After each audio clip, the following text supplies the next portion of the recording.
Greetings and welcome back, everyone. This is The Angry Chicken. I'm Garrett, here as always with Jocelyn. And if you're watching on YouTube and wondering why my camera looks bad, my capture card died. So backup webcam this week. Hope you enjoy shitty auto white balance. Literally no one was wondering about that.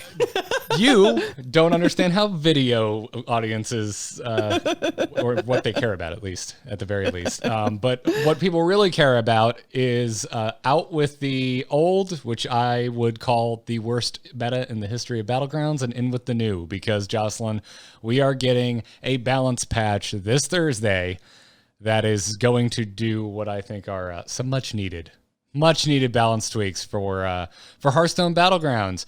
I don't know about you, but I was shaking salt all over Twitter this week. I hit a point where I was like, wow, we're not very far into this, and I think I'm done. I think I hate it, and I would like to never see a meta like this again, is the point I reached on Monday, because I found myself with a nice chunk of time, which hasn't happened on a weekday in a while for me, to like sit down and slam Battlegrounds, and I was just like, I don't want to anymore. And so I complained about it on Twitter, which is what you do. Yeah, it was definitely a rough week. I feel like it's just been a rough patch. I don't know if, now granted we're still in beta, but I don't know if releasing elementals at the same time as doing a reset was the right call.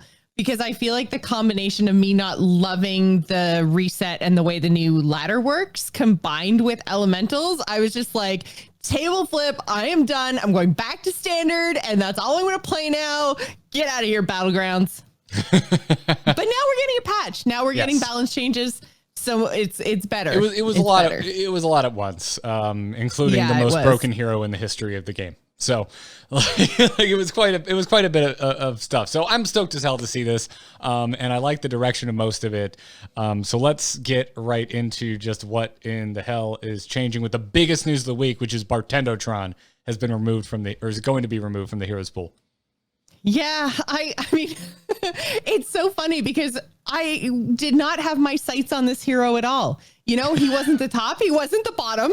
I thought, chop off the bottom few heroes because the pool is just too big, or, take Rag out, rework him again or something. I don't know, but Bartendotron, that was not where my sights were set. It makes a lot of sense though, because, and we're going to reference this a ton. So if you haven't read the thread in full, I mean, we'll touch on most of it. But Cora, one of the designers now on Hearthstone, who you may have known from Hearthstone podcast and casting Hearthstone, basically gave like designer insights in the form of a tweet thread explaining each and every change that was made here, and started with Bartendotron saying he's a budget Omo right now, and so we're just gonna get him out of there. And she is absolutely right. I hadn't really thought about that, and I hadn't really thought about it, Jocelyn, because I can't remember the last time I picked Bartendotron on purpose and not because my cat rubbed my leg and I went, huh? And accidentally clicked and go, oh, well, I guess I'm playing Bartendotron this game instead of someone who wins. But let's get to the actual meat, which is the heroes that are being balance adjusted, starting with the one who needed it the most, Ragnaros. Die Insects is going from needing to kill 20 minions to needing to kill 25 minions to get Sulfuras. And then Sulfuras itself is changing. It's going down from a +4/+4 to your left and rightmost minions to +3/+3 to your left and rightmost minions. And so this is twofold. I mean, with the exception of, I think, some really specific, meaning you probably ran into full boards of Death Rattles almost every single turn in the opening of the game. This means Ragnaroses will be finishing their hero power one turn later on average. Mm-hmm. So that, adding 5 more enemy minion deaths to the trigger, that's going to delay it by a whole turn in most cases. And so that's rad. And then on top of that, they're stripping +2/+2 out of his hero power in total. Yeah, and I understand wanting to keep the Rag flavor, like the 8/8 thing was just Rag. And like, I get that, but I think that this was just way too strong. Like, I really don't know how that made it out without being tied to like 30 or 35 or 40 minions. Like, it came online way, way, way too quickly. So I think it's a good idea to move the buff down, like make it smaller. I still think maybe 3/3 is too much. Again, just like we talked about with Slissa last week, that given other hero powers present in the game, even +6/+6 per turn for no cost, split across 2 minions. And the one thing we were talking about when Rag was first announced is that, you know, the sacrifice is potentially positioning, but I mean, like it didn't turn out to be that big of a sacrifice for him. So I still think that this might be a little bit too powerful, but we'll have to see how everything shakes out. It's still a ridiculously good hero power compared to some of the other buff heroes in the game. I agree entirely. I'm still going to be picking Rag after this. I just exactly. Think that this is good balanced instead of like good relatively balanced when comparing it to I think the other like top placing heroes, which we haven't gotten to Janice yet, but I think we're gonna have to move her out of that slot. But like with Maiev, Lich King, Omu, that sort of thing, I think we're bringing him closer because right now he's almost an entire average placement ahead of Jandis, who is second place at 3.7. Ragnaros is at 3.0. Like on the dot, which is insane. That is such a huge delta that we've only seen now. It's the first time we've seen it over something like that over at HS Replays. So, still gonna play him.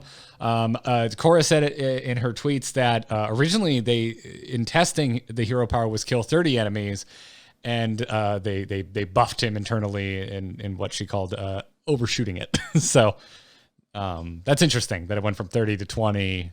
Pushed it out, and then clearly, well, we all know what happened. We just lived through it. Yep. But it's not just Rag getting some nerfs. Maiev is getting some nerfs as well.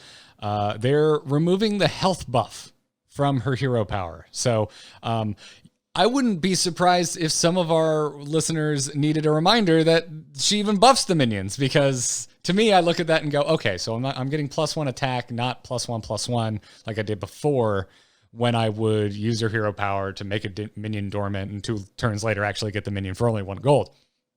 That's really not, at the end of the day, not what the strength of this hero power is. The strength of this hero power is the pure economy cheating that happens with Imprison.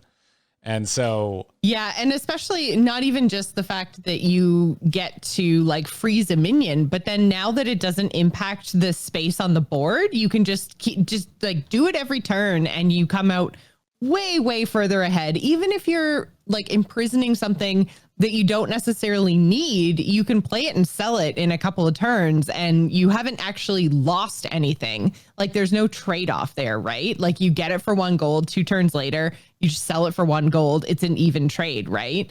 So I don't think like she's powerful, but this isn't the reason. So I'm not sure about this nerf. I mean, like every little bit helps, I guess. And the buff is something that they can play with. But I mean, I'm pretty sure you could just take away the buff completely and it still wouldn't really impact her win rate. There is also Chenvala, which should be a surprise to no one, is not getting nerfed, but buffed because Chenvala has debuted at the lowest win rate in the entire game. So Avalanche, if you did not remember because you've been trying to win games, used to read, after you play 3 elementals, reduce the cost of upgrading Bob's Tavern by 2. Now reduces the cost of upgrading Bob's Tavern by 3. So yeah, and I understand why Chenvala wasn't very powerful. I mean, yes, on one hand, elementals are in every single lobby, but everyone is playing elementals because they're so powerful right now. So you're competing against your entire lobby the whole time, not even people just trying to counterplay you like you might pick demons against a Jiraxxus or something to, you know, give him less options in the pool or whatever. But everyone is playing elementals because they just are so strong. So you have to get super freaking lucky to start getting these tavern, not upgrades, these tavern discounts. So I don't know. Again, like I think that this is probably a good thing. It definitely makes Chenvala stronger, but I think that the problem is that Chenvala is competing for elementals. And unless elementals are suddenly, you know, brought, which there are a whole lot of minion nerfs we're going to talk about in a bit, but unless elementals are brought way down in power level, like Chenvala is always going to struggle just because that competition is there. Yeah. Yeah. It's like, it's still, even, this is an improvement for sure, but I still just go, but Omu. Like there's no ask. It's Omu just says, do you want to play the game? Because if you play the game, I'm going to give you stuff. And then Chinvala goes, do you want to play the game drafting for the most contested minion type in the entire format? Because then maybe if you can actually get lucky enough to get these things, I'll give you stuff. And that's just kind of where that falls. I like a lot of these changes, and we're not, we're only halfway through the hero changes right now, but I still kind of feel like the stuff at the top needs to get toned down a little bit more to bring it closer to the average power level of the rest of the heroes, or the heroes at the bottom really need to get shored up. Yeah. And I mean, I understand wanting to play, like, to have one hero that really centers around elementals without repeating the Jiraxises and the Mana Storms of the world where they're just buffing a certain minion type. Like, this is an interesting way to play with the economy and elementals and, think about it in a different way, but it's just not strong enough right now because, like you said, they're so contested. So it's good that they're going to get another discount on the tavern. Like, 1 gold can make a difference sometimes, I guess, but yeah, it's just with elementals the way they are right now, it's not really that playable. Yeah. And honestly, I think Chinvala kind of kicks off like heroes that need help changes, but I don't think any of the ones we're about to talk about are all that interesting, except for maybe Mukla, which we're going to close out with. But first up is Patchwork, who's going to now start with 55 health, previously started with 50. If you played at launch last year, you used to start with 60. So now he's kind of fallen in between where he was at launch and the nerf he received actually all the way back in December of 2019 is when we nerfed him down to 50. Yeah, he was nerfed pretty quickly. He was, but also the power creep of heroes hadn't started yet and definitely isn't where it is now. So I think we could put him back to 60, maybe even consider 65 is kind of where my brain goes with Patchwork. So this is one I look at and I go, cool, definitely needed help. Still probably one of the most probably could have gone further heroes, I think, to play. And then, just it is what it is. It's like, oh, cool, we got 5 more health. That's my hot take. Syndragosa getting some love, which this one's I'm kind of excited about because I weirdly like Syndragosa's hero power. And so if you haven't been playing Syndragosa, Stay Frosty is her technically passive hero power. At the end of your turn, frozen minions get +1/+1. It is going up to a +2/+1 buff. They took the health off of Maiev and added it to the attack of Syndragosa.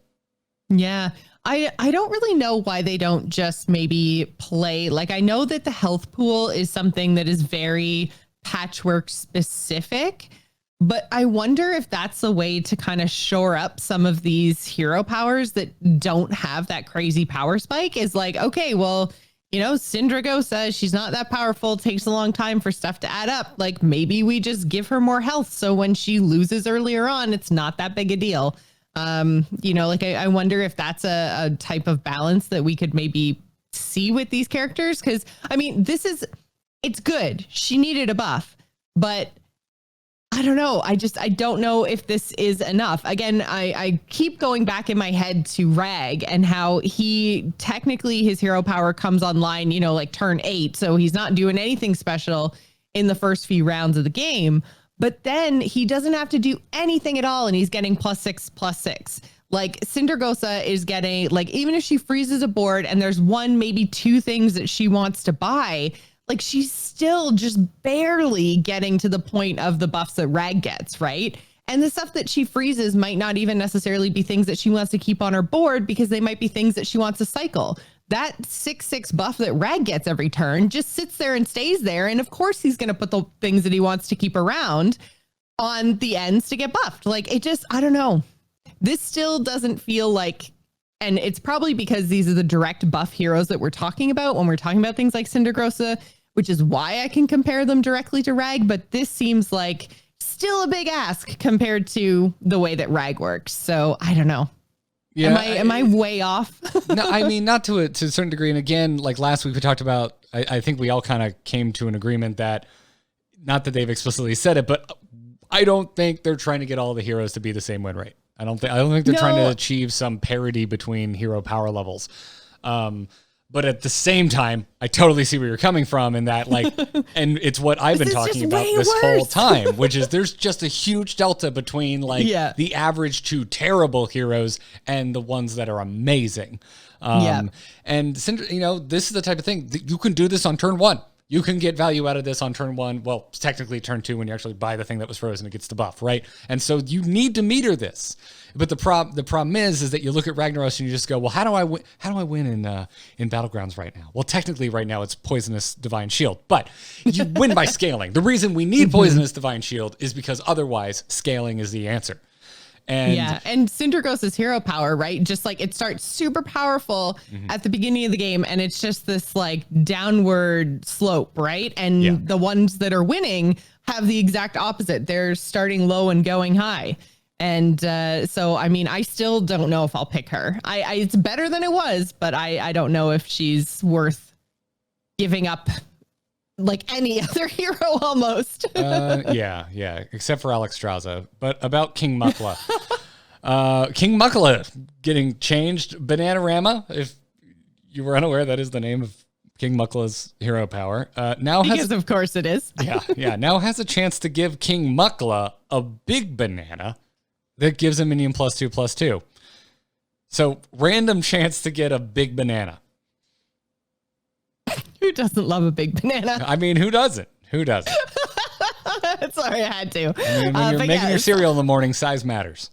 Exactly. They are bigger than regular bananas, as per Cora. We have confirmation. Big bananas are better than regular bananas. So apparently it's 1 in 5 times or so. So a few times in a game, you'll get this, like 2 to 3 times, you'll get your extra bonus. And again, so like the thing that's interesting about him, 5 times you get +1/+1, which there's no catching up to Ragnaros there, Jocelyn. There's no math in the world where that catches up to Ragnaros. Yeah. I don't know what to say. I think we said it. Yeah. We can kind of just say this is cool. I think it's kind of fun that they're playing with RNG. I'm not always anti RNG. Just Yogg effects in standard for the most part, and Crackle if you really, really, really want to go back in the years of Angry Chicken memes. But like I like this. We haven't seen RNG deployed in this way in Battlegrounds. We haven't there's RNG hero powers like Yogg, for example, where you don't know what you're gonna get, and Rat King and whatnot. But this is different. You hit a button and the result may be different, and so that's kind of cool. But at the same time, really, Joss, I think Chenvala, Patchwork, Syndragos, and King Mukla are still going to be pretty middling heroes. Is kind of where I don't expect them. I don't expect them to take over at all. But let's move into Minion Updates, because this is also where some of the biggest upheaval is happening. First off, 2 minions are being removed. One is Whirlwind Tempest, which kind of surprised me, and so I was really thankful that this was one of the changes that Cora commented on, which was that they think Mega Wind Fury can feel not interactive, and felt it wasn't a quote-unquote particularly fun minion to have in the pool. So yeah, I mean, Wind Fury itself is interesting, but as soon as you get to do it 4 times in a mode like this, it just very much feels like, man, I can't do anything. Like 4 attacks in a row before I get to have 1 attack of my own. Most of the time, at least for me, the first attack or 2 would go through my taunt, and then it was like it would totally mess up like my order of attacks and my strategy and everything else, because it had probably killed 2 other things on my board. And then before you know it, it's like they have 7 or maybe 6, because maybe it died, but they get so big that it probably didn't. So they've got 6 or 7 minions still on the board, and I'm down to like 4, and I'm like, well, there's my 30 incoming damage turn. It just really did not feel good. But the big note of this, basically this entire patch, beyond the Rag nerf, although I think we both agree Rag's still going to be good. The big thing is that Pogo Hopper is being removed. The minion is going to be gone from Battlegrounds as of this Thursday. And Pogo Hopper died for Jandis' sins. Yeah.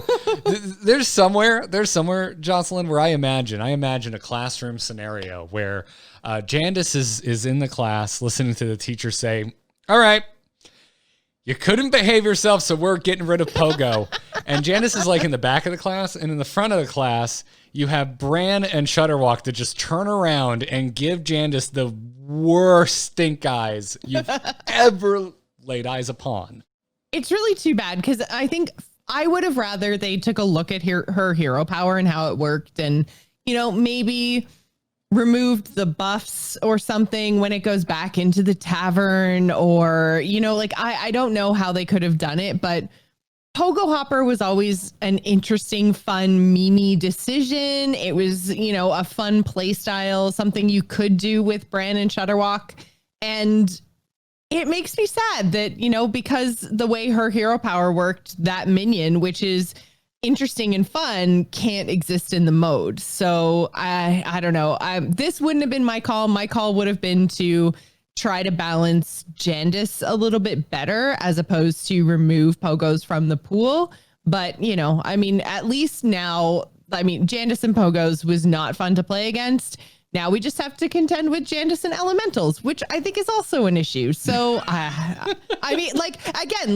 yeah, a whole entire minion type and Pogo Hoppers in general are now, potentially being targeted because of one hero power. And that just doesn't seem like the right balance decision to me. We'll see how it pans out. I think there's enough tier 1 heroes. Like, I'm still looking at Ragnaros going, I think you're still going to be the problem. And so I'm going easy on Jandis here. Yeah. But onward with the rest of the minions. Selfless Hero. We talked a lot about Selfless Hero last week. Doing the Divine Shield pivot late game once you've picked up some Poisonous is very much the way to go right now. And Selfless Hero is the way you pivot into Divine Shields since you can't do it with Murlocs anymore. So Selfless Hero is going up to tier 2. No changes to the minion itself, which makes sense since it is indeed a card that you can play in Constructed Hearthstones. And we haven't seen them make changes to card text of cards that you can play in Constructed Hearthstone. So it's just going up a tavern tier, and I am entirely on board with this. Yeah, there's just less copies, right? So less people are going to be able to get the golden versions. I think this is a good change. Deadly Spore, going from tier 4 to tier 5. So recent addition to the game is, if you've forgotten, it's the 1/1 Poisonous. That is not an elemental. It was like the one non-elemental. I guess Major Domo is not an elemental either. But anyways, this is fine. Little, again, going to be fewer copies, so less Poisonous for people to splash onto their board. Also, I'm sorry. I was going to say, I'm kind of on the fence about this because I liked that there were multiple copies. It definitely took up basically my battle cry slot, right? Like if I knew I was going to go up against somebody that had big stuff that I was going to need Poisonous for, I would buy it, do all my battle cries, and then use that battle cry slot for a Poisonous, and then usually sell it the next turn, do a whole bunch of battle cries, buy another one, and it was very much like a cycle spot for me because there were so many copies of it. But now, with it going up to tier 5, you're going to get it later and there's less copies. And I think that's kind of unfortunate because it's not the kind of thing. And we talked about this when it was first actually introduced, is it doesn't have a lot of health and it doesn't have a minion type. So that means it can't be buffed like a whole bunch of the other Poisonous things, like with my Exna as beasts and obviously any Murloc ever because of Toxfin. So it doesn't have the minion type, so it can't get big. So it just always is a 1/1 and it takes up a spot on your board. So this bums me out. We'll see how this goes. I'm on the seat. I'm on the fence about this one. You're on the seat. You're on the seat. You don't like the diluted pool. I'm on the fence.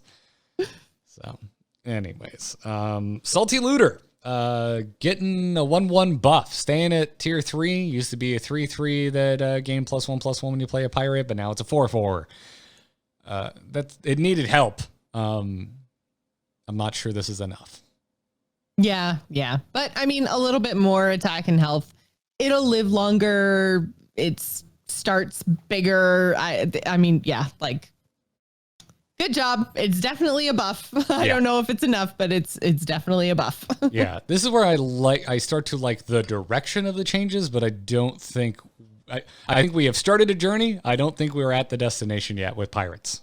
Because they also gave 1 health to Bloodsail Cannoneer. So instead of being a 4-2 that buffs your pirates by +3 attack, it's a 4-3 that buffs your pirates by +3 attack. Still chilling at tier 3.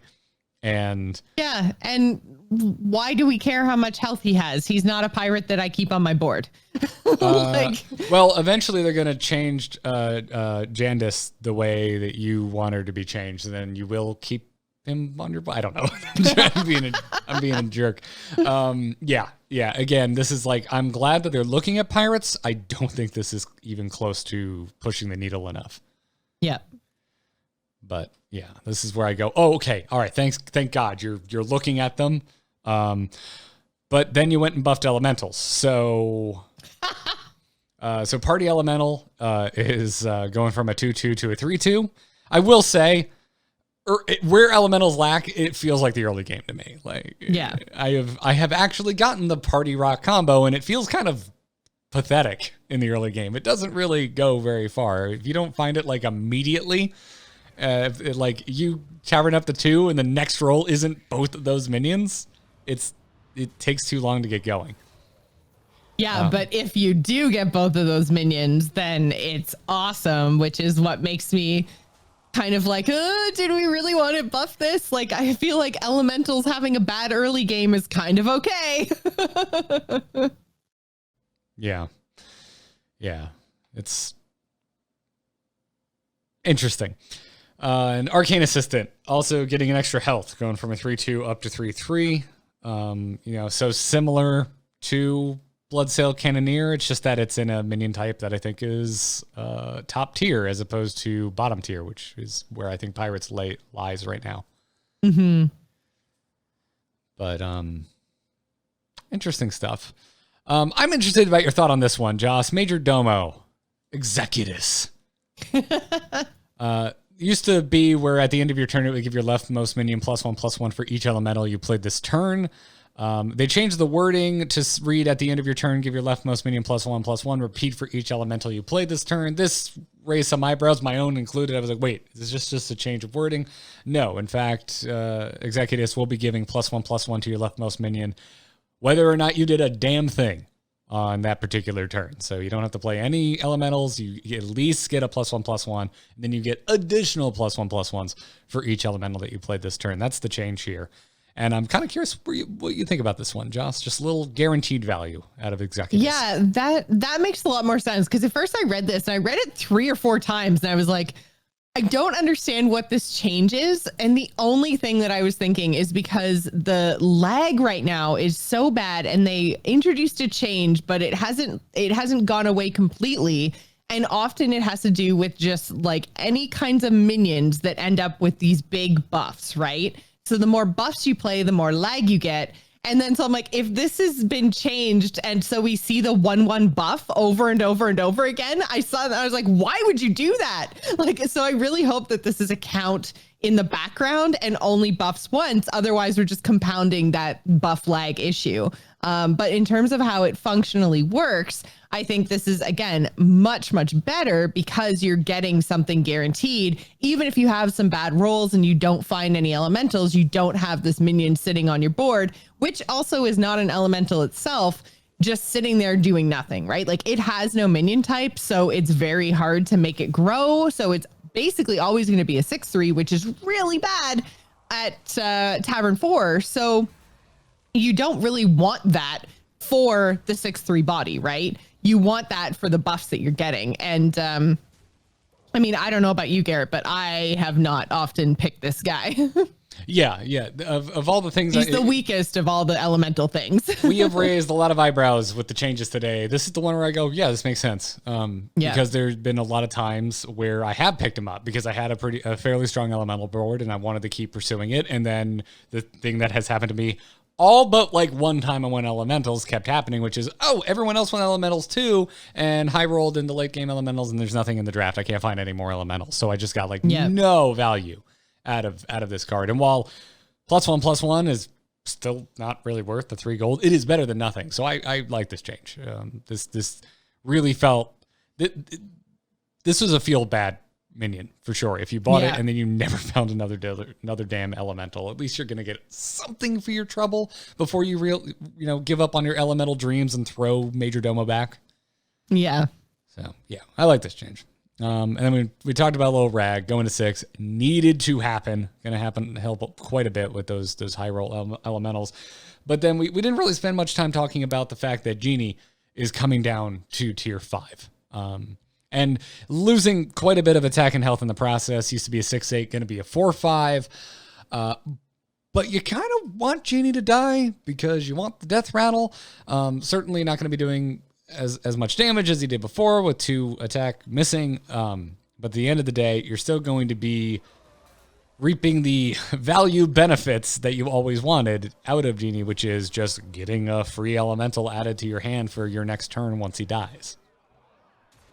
Yeah, this is one of my least favorite cards that they've introduced, actually, because I don't know, it just seemed like every elemental player had at least one of these, if not a golden version of these, when I would come up against them in the late game, to the point that I was like, how did that even happen? It's a Tavern tier 6. How do you have a golden copy of this minion?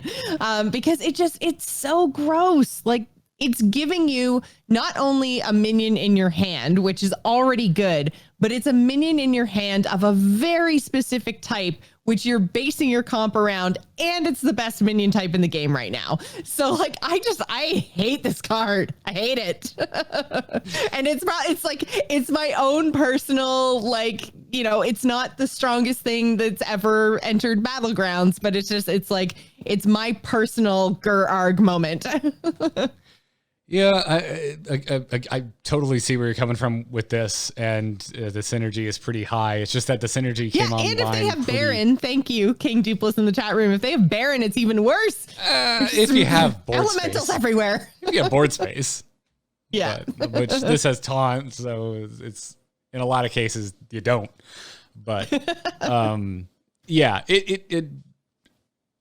I am concerned. I'll say that much about Genie coming down to 5. Mm-hmm. I think I would have rather have seen Gar, honestly. Which scales, and if it's at 5, is going to start scaling sooner. But I think the way elementals play, the guaranteed value from Genie is a little concerning. At the same time, it felt pretty unimpactful at tier 6.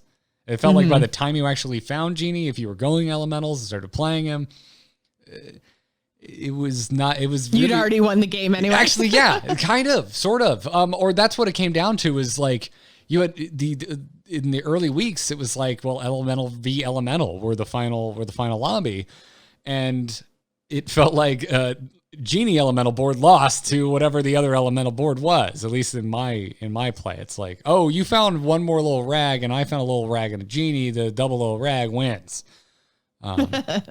So that's kind of where that came down to. I think at the end of the day, I don't know. I am excited about this. We needed some nerfs, and again, I like the direction the mold is being pushed. Like if we think about it like clay, like, all right, cool. I like that we're moving it around. We're giving some buffs to pirates. But I am still very skeptical coming out of this patch announcement.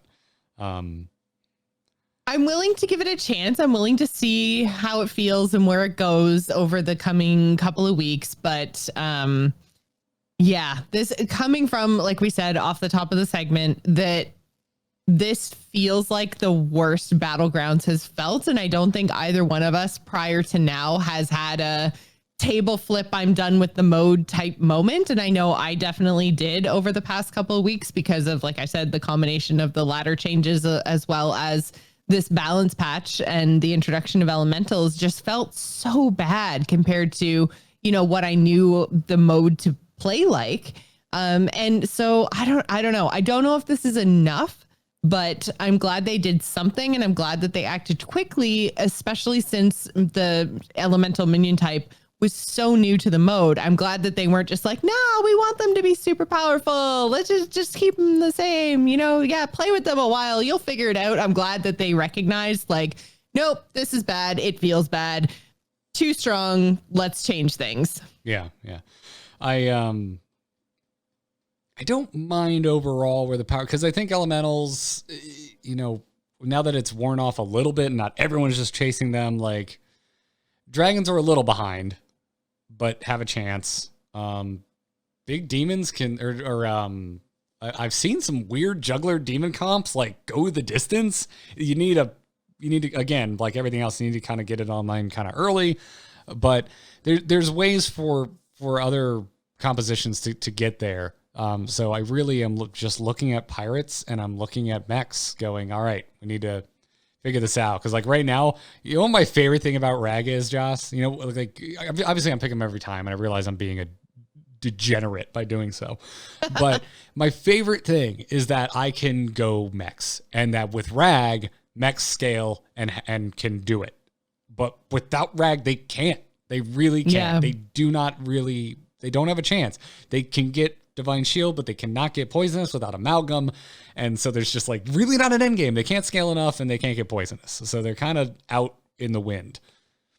I do feel like though, because they have the Divine Shield so early, like I think we said this a few weeks ago and I think it's still true, that I can pretty solidly get a win, like a top 4 with mechs. I just can't get a first place. Like usually I come 3rd or 4th, which, for climbing purposes is fine. And it, like you say, it's not very contested. And now, Pogo's gone. So Jandis isn't even going to want any mechs. So, like I think it's solid, but you're right. It falls off. Like when everybody else gets their nuts at tier 5 and tier 6, then, you just have no nuts. You got nothing to go for. You're done. So no mech nuts. No mech nuts. No mech nuts. Yeah. Well, yeah, like the nuts, like nuts and bolts. Like what were you thinking of? I'm a big cashew fan. I don't know. What were you, fine listener at home, thinking of? You're the ones with the dirty minds. Don't blame us. Not us. Don't blame us. But yeah, I think that's gonna. I think we're both a little concerned at the same time. I'm excited to see where Rag ends up. I think Rag's still gonna be top tier, but I'm kind of curious to see how far he falls. Mm-hmm. At the same time, I'm kind of already thinking about the next patch because this feels noodly. It feels like the noodling. When I was in art class, Jocelyn, when I was a young art student, I'd be sitting there drawing in class, or paint. Let's say it was painting class, Joss. I'm trying to fill. I just need to get in there and fill out the board. My teacher comes in and I'm just sitting there and I've got maybe half of a head drawn and I'm suddenly doing every strand of hair on the figure model. My teacher would go, "Stop noodling." Like, this is like, if it's due tomorrow, I'm not going to have a full piece. Like, render the whole thing at once and don't focus on the little details. And this feels very much like they're focusing on the little details as opposed to the broader picture. And so in that regard, like, I think there's some cool stuff here, but I'm like already like, it's like I'm an underwhelmed kid at their birthday party. I open up all my presents and I'm like, okay, what's next? What do you mean there's nothing next? That's kind of where I'm mending on this one. I hope I threw enough into allergies at you there. Yeah. Hope you enjoyed it. I get it. So. Kind of. Anyways, we'll see where it goes, right? It's going to be live tomorrow. Have a chance to play with it. I'm sure we'll have some words on the subject next week. So anyways, I think it's going to bring us to the end of this Battlegrounds discussion. And so if you like this, let us know. Hit the like button. Don't forget to subscribe to the channel. Drop a comment below. What do you think? Are we crazy? Are elementals totally fine and perfectly balanced? I can't wait to argue with you because I completely disagree if that's your stance. Drop a comment below. Subscribe to the channel. If you want to write into the podcast the old-fashioned way, you can do so at tacpodcast@gmail.com. Other than that, job's done. Job's done.